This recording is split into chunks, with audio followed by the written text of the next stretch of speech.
Bueno, buenos días para todos y bienvenidos a mi presentación en materia de prevención del lavado de activos en el sector solidario. Entonces, básicamente me pidieron una agenda supremamente exigente temáticamente. Voy a tocar 6 puntos. Vamos a ver el lavado de activos y la financiación del terrorismo. Vamos a contarles un poco de las recomendaciones de la OIAF para combatir este flagelo. Vamos a seguir con el reporte de operaciones sospechosas y las recomendaciones para su envío. Les voy a contar un poco, creo que 5 tipologías del sector solidario, cómo ha sido el comportamiento de los reportes de operaciones sospechosas en el sector solidario y voy a cerrar con unas conclusiones. Entonces, básicamente el lavado de activos y la financiación del terrorismo. Entonces, ¿qué sabemos de estos flagelos? ¿Quién me ayuda? ¿Algún valiente?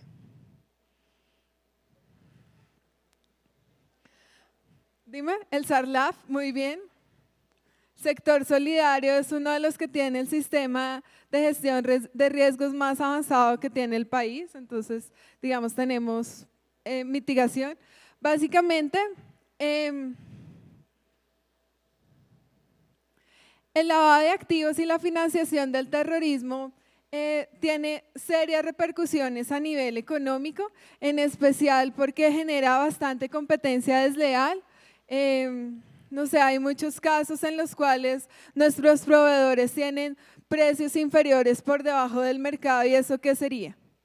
Una operación sospechosa, ¿cierto? Ese tipo de actividades que dañan la economía del país. Entonces, básicamente desequilibran la tasa de cambio, generan afectaciones en el empleo, digamos en las variables de coyuntura económica, y en el largo plazo afecta la economía y la estructura del país. Entonces, las economías ilícitas amenazan contra la estabilidad económica y son una fuente de recursos de crimen organizado. Y básicamente su objetivo es maximizar los beneficios y minimizar los riesgos. El lavado de activos es un negocio muy lucrativo.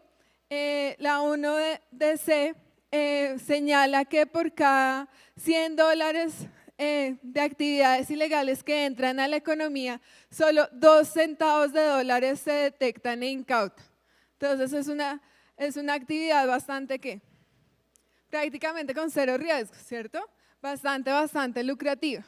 Entonces es la modalidad mediante la cual se busca dar apariencia de legalidad a recursos que vienen de actividades criminales. Mientras que la financiación del terrorismo es el apoyo y o sostenimiento mediante cualquier forma de grupos o actividades terroristas. Una de las principales diferencias es que esta financiación del terrorismo, el origen puede ser lícito o ilícito de los recursos. Entonces,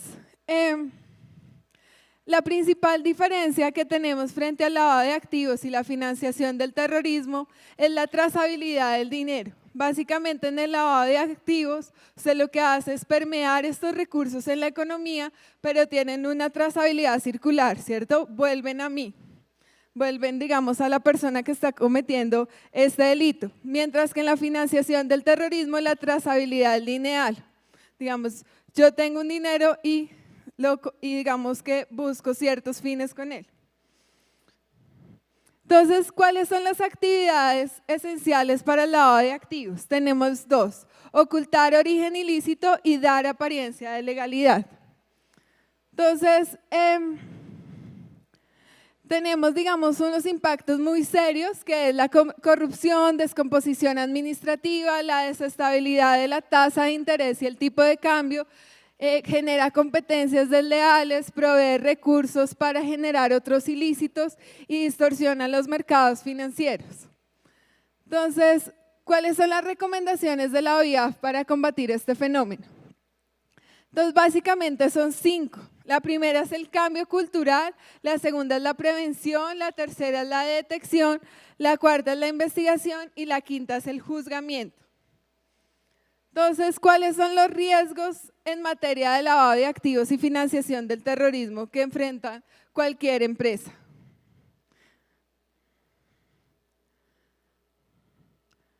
El primero, digamos, es el del SARLAF, ¿es cuál? ¿Asociado a qué tipo de riesgo?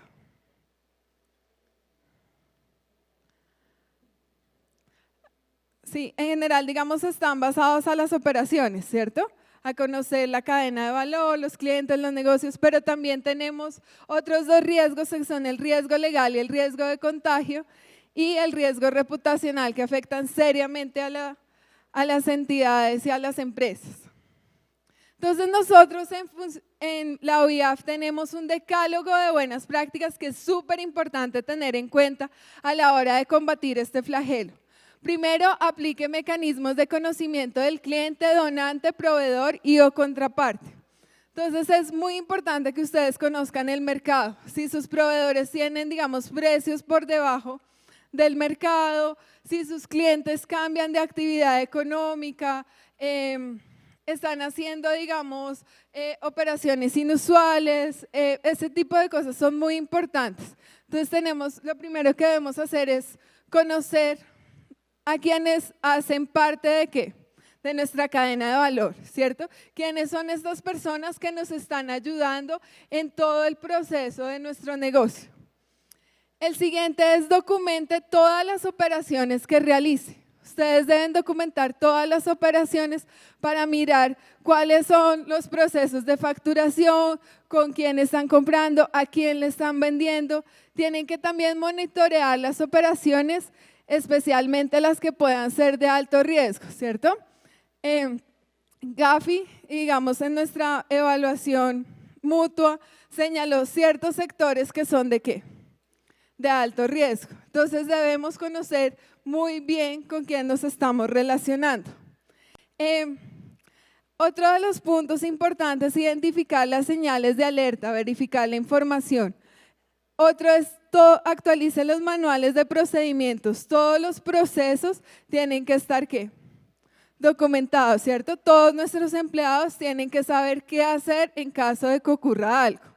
El sexto punto es incluya controles en los procesos. Eso es muy, muy importante. Conozcan su mercado y el de los clientes, apóyese en la tecnología para determinar clientes, mercados y operaciones riesgosas. Y el más importante de todos para mí es el 9. Básicamente es que nuestro recurso humano, ¿cierto? Las personas que están trabajando en nuestros equipos. Debemos capacitarlas y entrenarlas ¿para qué? Para que sepan cómo actuar en caso de conocer operaciones sospechosas que involucren lavado de activos o financiación del terrorismo y sus 66 delitos fuente. Entonces, básicamente porque son estas personas quienes nos pueden proteger. Y hay algo muy importante y es establezca códigos de conducta donde identifique situaciones de riesgo en las que deben actuar los empleados. Esto es muy, muy importante. Nosotros en la OIAF tenemos herramientas disponibles, en especial tenemos un curso que es muy interesante. Yo no sé si ustedes lo han tomado, que es el curso e-learning. ¿Alguno? Sí, es chévere. Ahorita lo estamos actualizando y va a salir una nueva versión a final de año, entonces para que también lo conozcan y digamos, lo multipliquen entre sus empleados. También tenemos, digamos, 2 guías, básicamente que es el ABC, lo que debes saber sobre el lavado de activos y la financiación del terrorismo, y la guía de normatividad a la CFT. El ROS, recomendaciones para su envío. Entonces, todos sabemos que es un ROS, ¿cierto? ¿Sí? ¿Qué características tienen los ROS?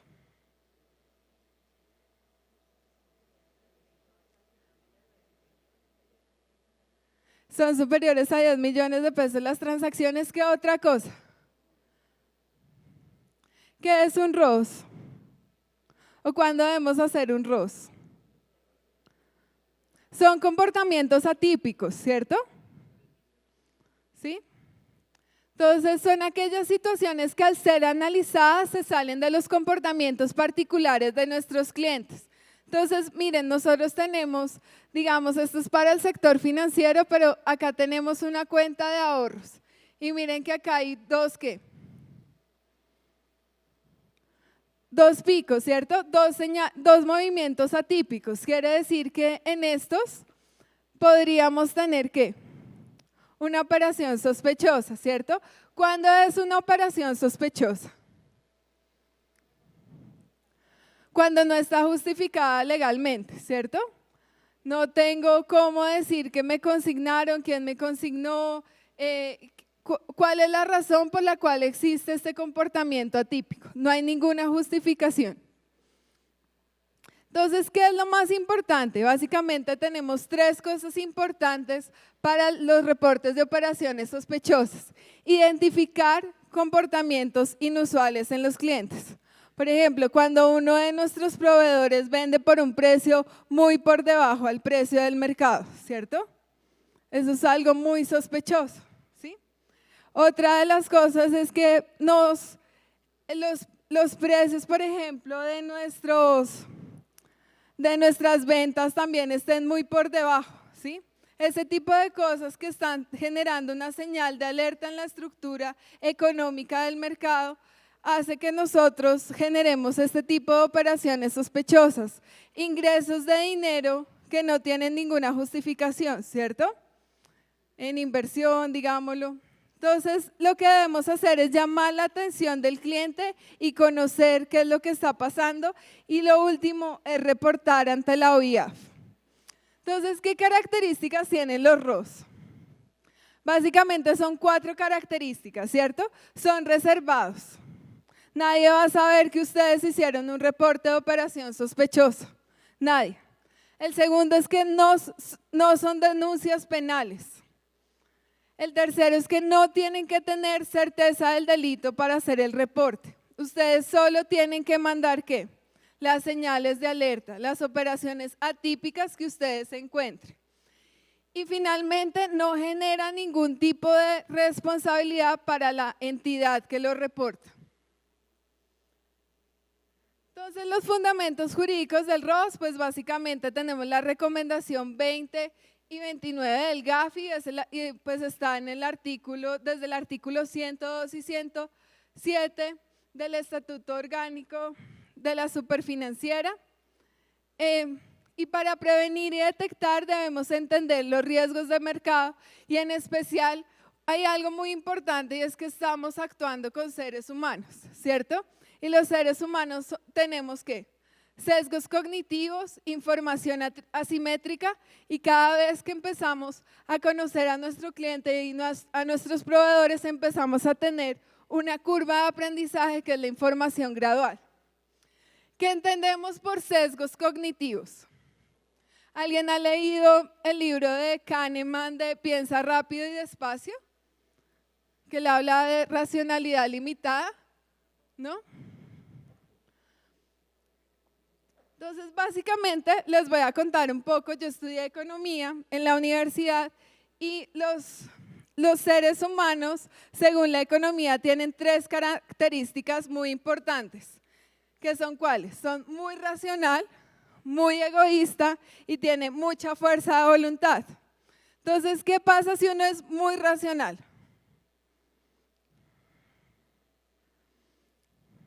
¿Qué ocurre con eso?